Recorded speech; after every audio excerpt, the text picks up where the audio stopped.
Because Canada and the United States, that would really be something. And maybe you'll win a Stanley Cup. We have health care. Well, we have guns. Yeah, well, we don't need guns. Can I see your guns? I don't have guns.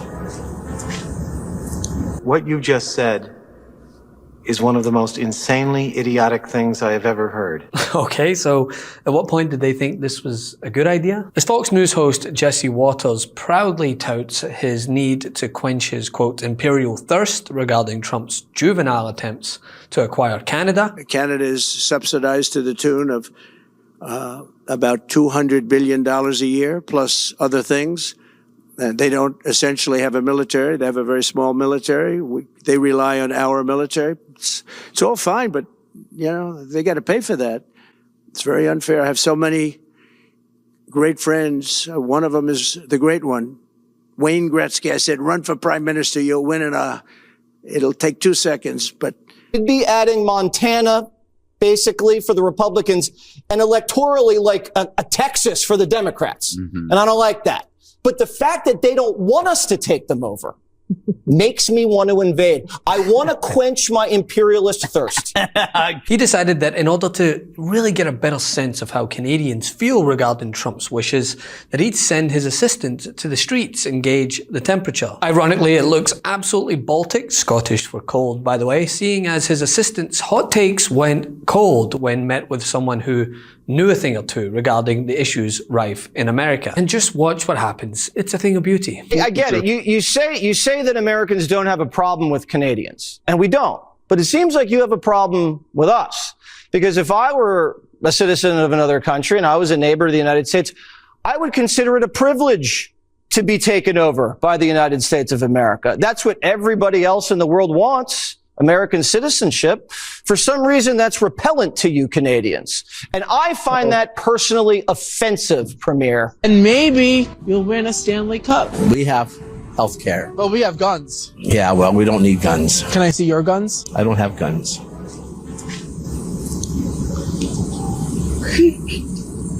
When the president said there's an artificial line separating us and Canada, it sounds a lot like what Putin talked about with Ukraine. Can you imagine if Chinese said, Lower Manhattan is Chinatown, so we'll just annex that because there are a lot of Chinese there and they speak our language there. Or in Little Italy, we're going to take Italians. We're going to take Little Italy because there are a lot of Italian. That's silly. Now this comes after Trump, while not ruling out military action in his quest to acquire Greenland and the Panama Canal. Yes, this from the man who people were touting as the peacetime president during his campaign. Irony had really no tears left to weep. please. President, thank you. Wanted to touch on the world on fire that you mentioned, but let's start, if we could, with your references to Greenland and the Panama Canal, so forth. Can you assure the world that as you try to get control of these areas, you are not going to use military or economic coercion? No. And can you tell us a little bit about what your plan is? Are you going to negotiate a new treaty? Are you going to ask the Canadians to hold a vote? What is the strategy? Yeah, I can't assure you. You're talking about Panama and Greenland. No, I can't assure you on either of those two. Claimed he would flex economic force to bend Canada to his will. Mr. President, if we were to work under the assumption that you're serious about making Canada 51st state of the United States, the leader of the Conservative Party in Canada said, under no circumstance will it ever be the 51st state. Maybe he won't win, but maybe he will. I don't point, you had suggested Listen, I don't care what he says. But Sir Lopez, you said you were considering military force to acquire Panama and Greenland. Are you also considering military force to annex and acquire Canada? No. Economic force. And in response, many Canadian leaders let their voice be heard, none more so than Green Party member of the House of Commons, Elizabeth May. So no, sorry. And I really also take offense, sorry, Mr. Trump, took offense to your idea that Pierre Poilievre wasn't good enough to lead the Conservatives. Wayne Gretzky, I mean, he's great. He is the great one. He skates to where the puck is going. It's not going to MAGA. The puck is on a Canadian ice rink. And by the way, Mr. Trump, please, before making public pronouncements that Wayne Gretzky should run for prime minister, give yourself or get yourself a briefing on the nature of parliamentary democracy, a Westminster parliamentary system, and a constitutional monarchy where no one runs for prime minister. We have elections. for members of parliament. We don't get to pick and choose among our billionaire friends for who gets a seat at the cabinet table. If they're not an elected member of parliament, well, Canadian system is different from that of the United States of America. I suggest that Mr. Trump find one of his grandchildren's school books and look at the year 1776, which may explain a few things to him about why our systems of government are different. I don't want to belittle Mr. Trump, but on the other hand, hey, Donald, have we got a deal for you? You think we want to be the 51st state? Nah, but maybe California would like to be the 11th province. How about it? California? Oregon? Washington? You've got geography in common with us. And not only that, we've already got a carbon trading system between California and Quebec. We've got some strong alliances on our west coast from British Columbia. There's been a lot of academic papers on the idea of Cascadia. So California, Governor Newsom, and Washington State, Jay Inslee, and newly elected Governor of Oregon, Tina Kotek. How about it? Want to put a referendum to your citizens? Because this is what you deal. Have we got a deal for you? This is what you get. Free healthcare. Universal free healthcare. No more one-year-olds who suddenly fall off the Medicaid list and their parents are in the news because they're trying to do a GoFundMe so they can get their daughter to a doctor.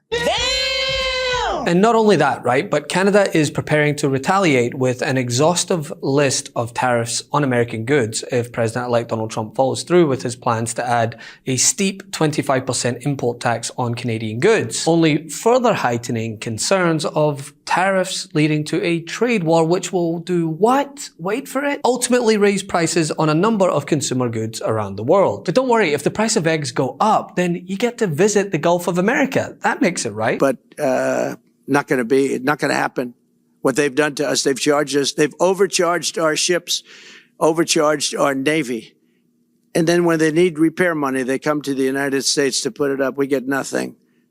Those days are over. Going to be changed. You're sort of the opposite of Biden, where he's closing everything up, essentially getting rid of $50 to $60 trillion worth of assets. We're going to be changing the name of the Gulf of Mexico to the Gulf of America. Well, let's hear from a Trump supporter who is in the find out phase and isn't really enjoying his time. I'm going to show you a video of someone that's literally in their fuck around and find out portion of voting for Donald Trump. Mr. Trump, I ask you as a supporter and a voter, how in the hell is having Canada and Greenland and renaming the Gulf of America going to save me money on my grocery bill and my taxes? Now, I feel that this is a good time to put on record in this video exactly what Donald Trump is set to inherit regarding the economy so that we can call back to it when the find out phase hits Americans across the board and Trump, of course, tries to blame Joe Biden.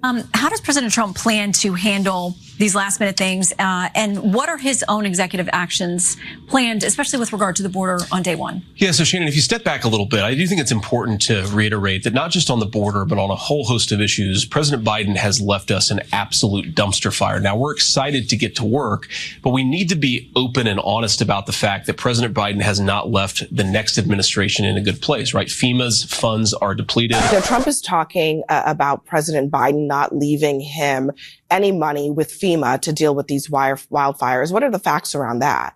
It's just not true. We heard this from Trump after Hurricane Helene in the fall. It wasn't true then, and it's not true now. Now, it is true that FEMA's disaster relief fund was severely depleted by the number of disasters last year, but critically, Abby, it was replenished by the disaster relief supplemental bill that President Biden signed in December. I spoke to FEMA yesterday. They told me that there is approximately $27 billion today in that disaster relief fund, plus billions of dollars of additional disaster-related funding they have in other pockets of money. Now, it is true that $27 billion might well not be enough to cover the needs produced by every disaster we unfortunately end up seeing over the rest of 2025. But $27 billion is simply not no money, which is what Trump said yesterday. Well, gas prices there are averaging at around $2.96 across the country. Eggs, roughly $3. Ground beef, $6 per pound. And milk, roughly $4. Unemployment rate is at 4.1%. Inflation at 2.4%. And the average yearly income is around $37,500. Of course, record-breaking stock market, the Dow at all-time high across the board, and job growth at a net positive for every single month since Joe Biden took office. The last time that the economy lost jobs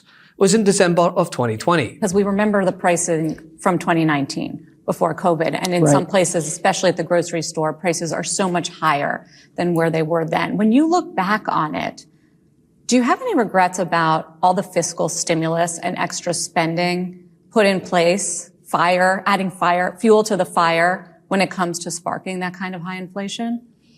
So I think it's important to remember what the world looked like when we entered the beginning of the Biden administration. We had a pandemic that was raging out of control, and thousands of people were dying on a monthly basis. And the unemployment rate remained extremely high. And many people who had lost their jobs, although they were being supported by unemployment insurance, were in a position where they could lose the roof over their heads. And we saw people in cars lining up at food banks to make sure that they could feed their families. And it was really important to spend the money to alleviate that suffering, to make sure that small businesses didn't go out of business because of the pandemic. People would have lost their livelihoods, their businesses that they had invested in. And we wanted to alleviate all of that suffering. We'd seen in past downturns like during the Great Recession, that people who are unemployed for a very long time become scarred. They become alienated from the workforce, and they can never get their lives, many of them, back on track. So I call that scarring, and we really wanted to avoid that, and I think the spending was necessary. So, over to you, Donald. Love this video? Make sure you stay up to date on the latest breaking news and all things Midas by signing up to the MeidasTouch newsletter at MeidasTouch.com/newsletter.